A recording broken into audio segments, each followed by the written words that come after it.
Hello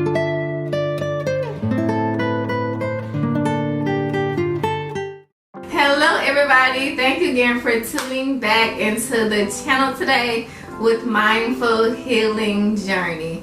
So as you see, I have two people with me today. I have Nekisha and Iiyona, my cousins. I'm here in Chi-Town, Chicago, so turn up.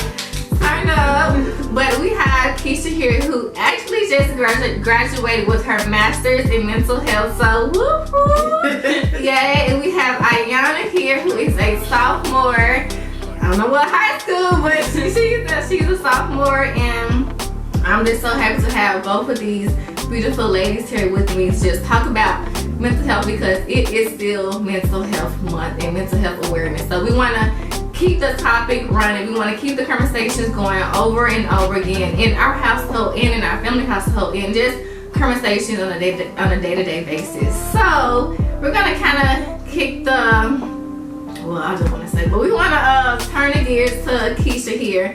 Just tell us a little bit about yourself. Okay, so I am Nekisha Lanier. I reside in a suburban area of Chicago. I'm a mom. I work as a behavioral health coordinator for a healthcare organization in Chicago. What else? I just finished my master's degree in actually public health. Okay, I'm sorry. I said it's all right. I have my bachelor's in healthcare administration. I like to do a number of different things. I have my hands in some everything. You actually do. Because every time I'm scrolling on Facebook, I see her posting something or doing something. Yes. Well, because you were in like the women's 100. Chicago 100 Black Women. I am actually the executive director for that organization. I sell wine. I'm a life coach too. I'm a life coach, certified life coach. So I just like to do some everything. Like to have a good time, spend time with family, friends, all that. So yeah, I do a lot. Right. So Iiyona, just tell us a little bit about yourself. My name is Iiyona. I'm 16 years old, living my life as a teenager, and I sell waist beads. I didn't know that. You didn't know that? No, I did not know that. You literally just follow me on Instagram. Okay, but I didn't scroll down. I scrolled. Well, I was trying to see you. But I did not just scroll down and be like, okay, she's doing these. I did not know that stuff. I know. I sell. I'm gonna have to purchase one before I leave. I sell waist beads, and just selling waist beads is a really cool thing to do, so I can make money off of it. And also wear for the summer, because it's about to be since it is summer break, everybody's wearing now waist beads. But a lot of people tell me that, oh, what is waist beads? I was like, you don't know what waist beads are? And I have to physically show them pictures. They was like, oh, so that's what it is. I was like, but yeah, I sell waist beads, and I'm also just living my life as a teenager as much as I can, and learning stuff in the real world, in the life, and trying to have fun while I can before I become an adult. Man, we always say we ready to come adult, man. Absolutely. Y'all, my birthday coming up, y'all. Be 30. July 16, and I'm not looking forward to it. I'm excited.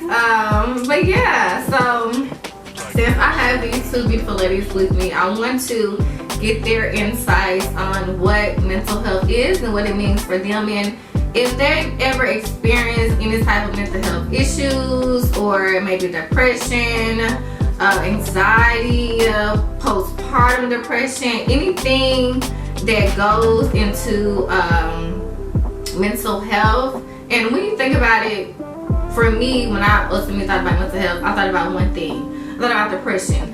I did not know that there were so many other things that were wrapped into mental health until I really dig deep on the source of mental health. And so it really opened my eyes up into what mental health is.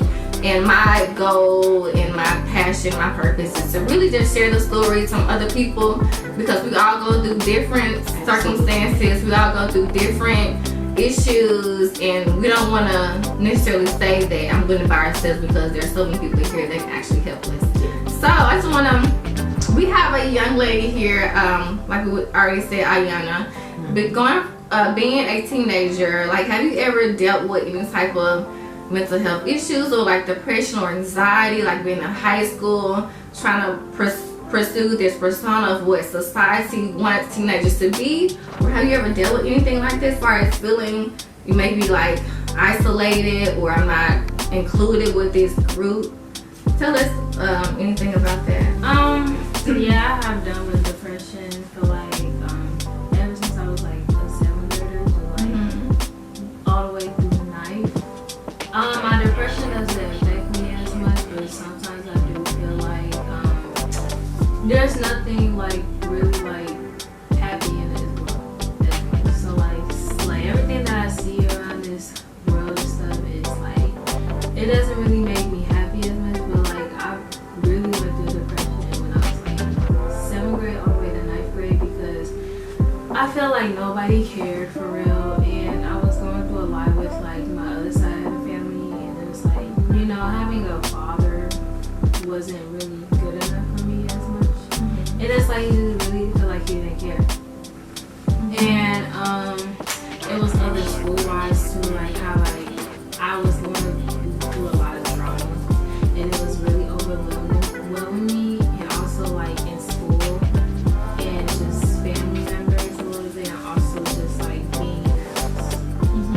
And I feel like there was nothing going to like fix my problem. I would just be sad and negative and just looking at the reality a lot, and it was really affecting me as just, you know, I was like, you know what, I don't care anymore, and I was very aggressive and very, very upset with a lot of things because I just felt like giving up for real, and I didn't really care at all.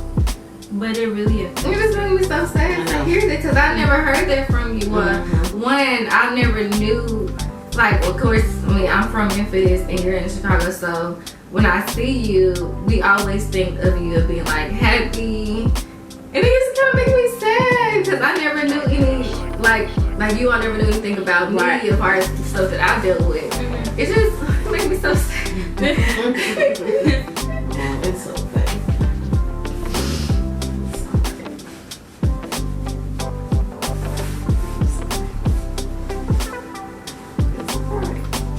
This is why we talk about it, right? This is why we can now talk about it, right? At one point we weren't able to do that, right? Yeah, definitely. But that's good that you're able to talk about it. Yeah. So how are you now? Like, are you overcoming those? I'm trying not to let like all my negativity and like all the like violence and stuff affect me, because it does overworry me, and like last year was really bad because that's when like how my anxiety kicked in is when my cousin on my dad's side, he passed away. He got shot 15 times in where I used to live in Chicago Heights, and he was right down the street for where my grandma on my dad's side used to live, and he got shot 15 times, and then that's when like my anxiety just went all the way up. Like I don't feel comfortable like walking by myself. Sometimes in the house alone, but not as much for real, because I do get paranoid and freak out a lot. It's still effective, but I try not to over affect me as much. But I have anxiety when like cars pass by while I'm walking. That's why you didn't want to. If I'm not like really with a whole lot of people that I know, if I'm with a whole lot of people that I'm with, then like yeah, I'll walk with you, but I'll still be paranoid, and I'll give this look like I'm just very scared. If it's just me or just like 3 other people, I will feel very, very scared and very, very nervous, and it really affected me to the point where I had allergic reactions too. And then that's when like I had very bad chest pains and anxiety, and also allergic reaction was combining all the same last year. And it's like I didn't want to go anywhere. I just wanted to be in the house, just because I feel like, you know, the house was like the only thing that would keep me safe. But like no other place will keep you safe. But as for me, I felt like it just kept me safe because I didn't want to go anywhere. Like sometimes I do want to go places, sometimes I don't want to go places, and it really affected me throughout my whole entire life.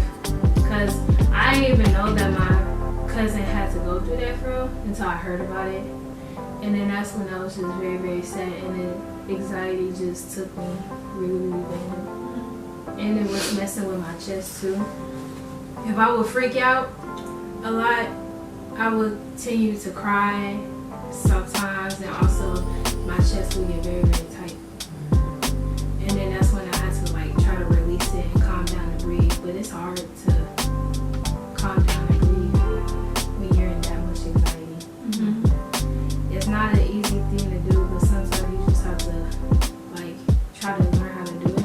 And it's kind of a little bit worse when somebody was like, if that one person knows how to control it better than you, then that's good. But a lot of people can't help you as with your like anxiety and stuff, and try to calm down because it's gonna freak you out even more. But only some people can't help you when you're like my mom.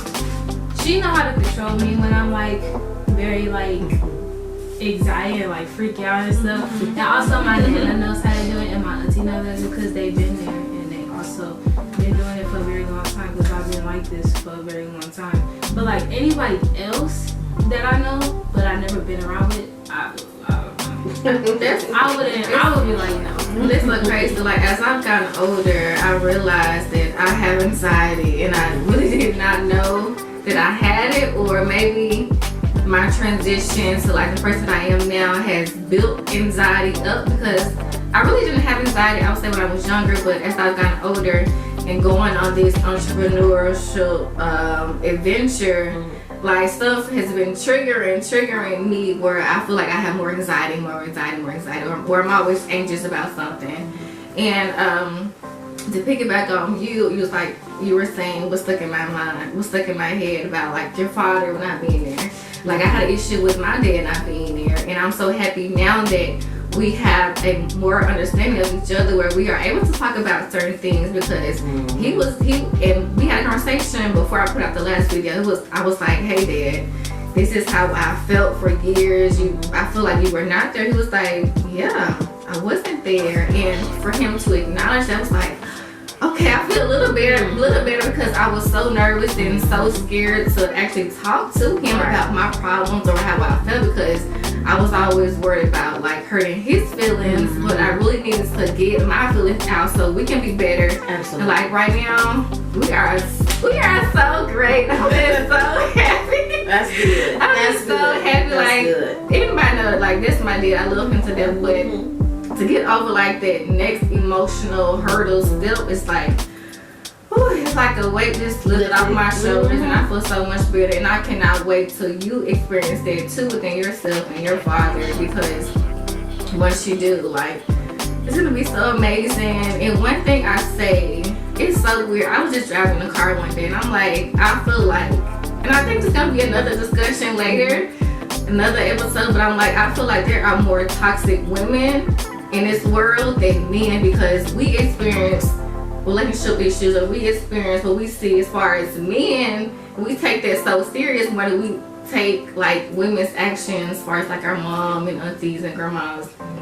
We don't really care about that, but as far as the men's, like, you know, I don't know what it is, but I would love for you to maybe like piggyback on that situation too. Yeah, but absolutely. Like on a professional standpoint, like how can like myself overcome issues, and how can we help the younger generation get over certain situations as far as anxiety and depression, so that we know and they know that there is a better life at the end of the day. There is a better side, there is a better picture, there is a sunlight through whatever horizon, whatever type of detrimental things that we have dealt with in our past. Like, how can we overcome it? So, on a professional level, because I work in behavioral health on a daily basis. I've been working in behavioral health for the last 3 years, which was very new to me when I started. So, what I've come to learn is that trauma, past trauma, is what really affects the person now. So past trauma that they never got help for, whether it was abuse, whether it was an accident, whether it was something that was detrimental to them. Not all trauma is the same, okay? Whatever that person experienced could be their trauma. And so what happens is they are kind of stuck in that situation, and there are triggers that trigger that trauma, right? So for example, I'm just going to speak basically on myself. I can only speak for myself. So when I was a child, my father was, he turned to alcohol. He did a lot of different things. And so I felt, this is just my feelings and my trauma, that I took the brunt of that. Okay? So if I did something wrong, he kind of like got mad at me because I did something wrong, but I'm a child, right? So he would like whoop me, right? And so what happened to me was I thought I had to be perfect from that, and I always had to do everything right going forward. So that trauma made me feel like I had to be a perfectionist when I couldn't do nothing wrong, because if I did something wrong, I would get in trouble, or I would get whooped for, So I had to make sure that I was the perfect child. But I was not perfect. I was not perfect. But that's the mask that I wore. We all wear masks when we're traumatized. And we try to get up and go. And we're taught to keep moving. We're taught to keep going. And so we all have masks. And so we hold all this trauma inside of us that we don't speak about. And so then when we get to teenagers or adults, it just comes out in anxiety and depression. And so we're like, how can somebody who's been through all these different traumatic situations hold all this in and not explode? And so depression can be very comfortable. If anybody knows what depression is basically you are feeling very down. You're feeling very, you isolate yourself from others. You're sleeping a lot. You don't want to get up. You don't want to take a bath. Your hygiene suffers. Your mental state becomes very down and depressed. Anxiety. A lot of people have panic attacks, which they think is chest pain, which they think they're having a heart attack, but a lot of times it's just anxiety. A lot of people think that when they experience those panic attacks or anxiety that they're having a heart attack. And so first thing they go to when they tell you have a chest pain, go to the ER. And so a lot of times their tests come back and they're like, what is going on with me? I don't know what's wrong with me. I was having chest pain. I thought I was having a heart attack. But anxiety is real. Panic attacks are real. The way to do that, a great way to handle that is by breathing. That's one thing that I do not know how to do. Like I don't. It takes practice because you have to deliberately slow your breathing down. And so the more you do it, the better you'll get at it. So like mindfulness meditation can help with the breathing. Just practicing different techniques and things. YouTube has a plethora of different videos on there that you can practice. Relaxation techniques, breathing techniques, like calm, like for example, calm, right? It's an app, right? But you can find the videos on YouTube. And so one of the breathing exercises is like breath bubble. Breath bubble is a 2-minute breathing exercise. You breathe in, you pause, and you breathe out. Something simple like that can help you, okay? So that's just briefly a little bit about anxiety. When your heart rate increases is basically what's happening. It was so weird for me. I got a story. So when I was going on this entrepreneurial path, whatever, I decided decided to just like get a job at Davis Bridal because I am the wedding industry. I'm in the event industry. So I'm like, let me get a job at Davis Bridal. And I worked with them before with bridal events. So I'm like, let me just go on, work for them. So it was one weekend. They had me on a Saturday. And this is when I realized I had anxiety. I went in around 12 o'clock on a Saturday. It's busy as crap. Like, there's so many people in there. I walked in. I was like, oh my goodness, this is just, it was just like too much going on. Like, then I really didn't know which direction to go to. So I'm like, oh my goodness, there's people here, people there. I gotta do this, I gotta do that. I'm like, I just want to leave. Like, I really just wanted to quit and leave that day. But I went ahead and just kept pushing through the day. But that's when I realized I really had anxiety. I really didn't know what to do or how to control it. Yeah, and that's what happens. It comes on all of a sudden. You like, okay, why am I feeling this way? I don't know why am I feeling this way. I was okay when I walked in here, but now otherwise something's going on. And so that's when it comes, you know, it's out of your control. You know, it's out of your control. Like, it takes over your full body. It takes over my full body. So when you start to feel like that, best thing to do is just to stop, take some deep breaths to slow your breathing down. So the adrenaline can come down, and so what your body is doing is fighting you from passing out or fighting you from having a heart attack. It's like going in protective mode. So it's like, okay, you need to calm down and you need to breathe. So yeah, and then like I said, you have to continuously to practice it in order to get better at it. So if the next one comes, you know what to do, and you'll be okay. Yeah. So definitely, anxiety is real.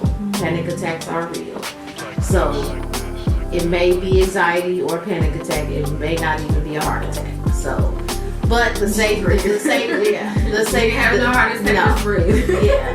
You know. So it like I said, it can mimic. Depression can mimic something else. Anxiety mimics other things. Yeah. It's like your brain is like on overload, and the only way it knows what to do is to bring it out in other ways. So, and I think that's how it is when we're like nervous about something. We present ourselves in front of people. And then you get the bubble gut, so it affects your digestive system. We have to learn how to just calm down, just breathe, and just breathe in and breathe in and breathe out slowly, or we can just calm ourselves so we won't be so nervous or anxious to present ourselves in front of people. And meditation is great for a daily thing to do. I love meditation. I never really knew anything about it. I didn't know nothing about this stuff until I was working behavioral health. So a lot of these practices actually do help with mental health. That's how I was, because I just started trying to do meditation maybe like 4 months ago or 6 months ago. I initially started with my cousin Jared, and we tried to learn. Well, I tried to learn how to meditate, and that's when I really realized that I did not know how to breathe. Like I did not know how to breathe. I'm the person that breathes like fast. I don't know how to calm down or slow my breath, because my heart is always beating fast, or I'm always like on an anxious scale. I don't know how to relax. And so that's when I realized, like, you need to calm down. You need to calm down. You need to relax, because your body is just running on fumes. Like, it's not safe at all. And then your mind just starts running like a dog's ping pong pad or whatever. Go ahead. I will also say, like, writing in your journal is good to also listen to music. Me, say if I have anxiety or I'm just not having a good day, I would either listen to my music all day in my headphones, blasting it, and just like closing my eyes and just smiling. And I will also write in my journal too, because you can also release all your problems. Even while you're listening to music, and also while you're writing in your journal. So like, I have a lot of journals that I've wrote in my journal, and I always continue to write in stuff because it makes me write it out. Absolutely. That's something that I do too right now. Because you can't really tell everybody all your business, because they wouldn't understand and they wouldn't get it. So it will really help if you just write in your journal. Journaling is great. Journaling is amazing. I have been journaling for the past, I would say 13 years. I have so many journals, so many journals, and I probably get one every 2 years, one every year, and I write before I go to bed. Yeah. Just release all those emotions or all those feelings that were going on in my mind that day, and it does help. It really does help to just write those emotions out. I do poems, so poetry is one of my outlets, so just getting all of my emotions and feelings out, and I feel a lot better once I do those activities. Music is therapy as well. Absolutely. Just find something that brings you happiness, that brings you joy. Like I like to color. I like to read. I like to color. I do love to color. I like to color. I like to read. I like word search and Sudoku and I just like different things. So puzzles, I love puzzles. Mindless work, even watching a funny movie or relaxing. Self-care is important. Take a nice bubble bath, light some candles. You know, taking care of yourself is important. We did not know how to take care of ourselves, and so we're learning to better take care of ourselves. So self-care is important. It is. It's very important to incorporate in your daily life. Absolutely, because it helps relax the mind and the body. Actually, a tool that we use is called the Healthy Mind Platter. I'm not sure if you've heard of that. So the Healthy Mind Platter is 2 guys created it. So it incorporates. I think it's 7 things that you need in your daily life to be healthy. Let me pull it up real quick and tell you the things that. Let me see my phone. It's called the Healthy Mind Platter, and we give this to all of our patients because it's actually common sense almost to incorporate everything that you need in your daily life in order to be healthy. Okay, and so you need like physical play. What is it called? So this is what it's called. It's 7 things, right? So you need sleep time, you need a great sleep routine, you need physical time, whether that's exercise, you need exercise, okay? Focus time is basically when you set time aside to focus on a certain thing, whether it be your business, something that you are, projects, whatever that may be, okay? Focus on tasks. Playtime. We all need playtime. We all need time to play. We all need time to go back to our childhood and just have fun. Okay. And that's really for the people who are like always on the run, as far as like work. Their mindset is stuck on there where they don't know how to relax or play. That's a really good thing for them. Connecting time, connecting with other people, your loved ones. That's so important. Physical, like I said, physical time, that exercise, get our bodies active, walking, whatever. Time in is reflecting internally, focusing on your sensations, your thoughts, your feelings, just connecting with yourself, okay? Downtime is basically letting your mind just do what it do. Let it run. Let it wander. Don't do nothing. Just let it be. And then, like I said, you have to have a sleep routine. Sleep is so important to our mind, bodies, and spirits. We have to have sleep because we're moving all day, every day, and our bodies need time to rest. And that's I do not get enough sleep. Yeah. I really lack on sleep. So, those are the 7 things that you need each and every day to have a happy mind. So you all can see that as well. Yes. So we give this to all of our patients because it's important. Interesting. So put it on your refrigerator, put it on your phone, whatever you need to do. Say, I need to do this, this, and this. Okay? Did I play today? I didn't play today. Let me go play for an hour. Let me add that in my schedule. Okay. At least 30 minutes. Yeah. At least 30 minutes. Yes. Take some time out to just enjoy yourself. Yes. Don't forget that you're here not just to work or pay bills. You have to really love yourself. Be you in this work because there are so many things that we consume ourselves with. Yeah. Just be happy at the end of the day. Just playtime, write a book, read a book, do coloring, do some puzzle, do journaling, go outside, take a walk a dog, whatever you need. Just take this time to just sit back and relax and also you can fidget. Fidget good. Yeah, fidget too. Yeah. What was that thing called? Like you can play with your hair. No, just fidget in general. Like you can play with your hair. You can like play with a pencil and stuff. Like fidgeting. Okay.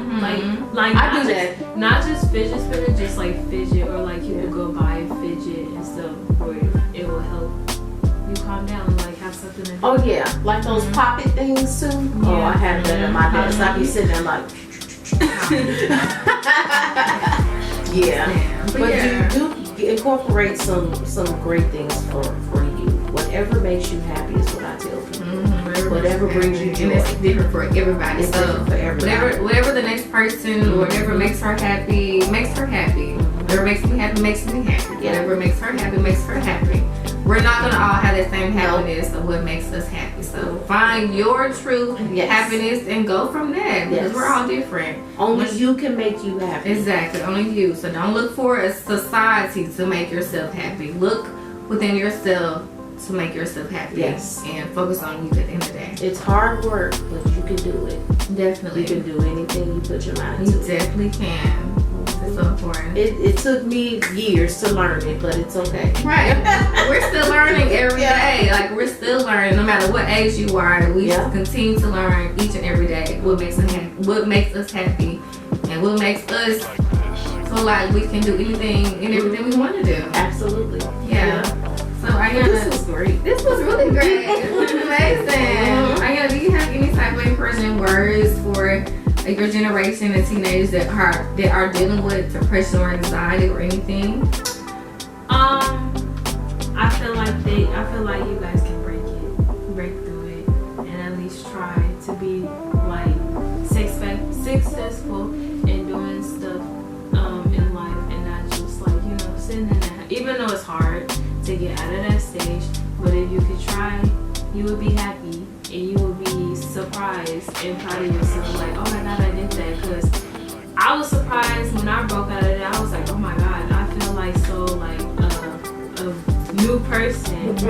And it's like, if you try, then you will feel happy, and you will be very, very like, happy and like talkative, like a very fun and a person to be around with every step of the way. Good advice. Right. Amazing advice. I love you so much. I don't know if, I feel like we said it earlier, but I don't know if y'all know, we are sisters. We are twins. I'm not a child, but she's my sister. Yes. But yes, I'm just so excited to have you all here once again. As always, viewing the channel with Mindful Healing Journey. We have two very special guests, Iiyona and Nekisha, here just to share their experiences and just give you advice on their own generation and their times of past that they've dealt with certain things. So if you have things that you are going with, please call the number that is listed below or above.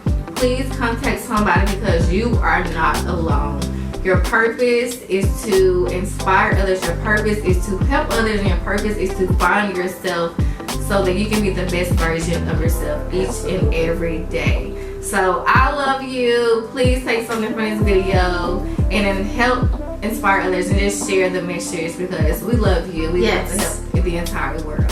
So thank you. Thank you.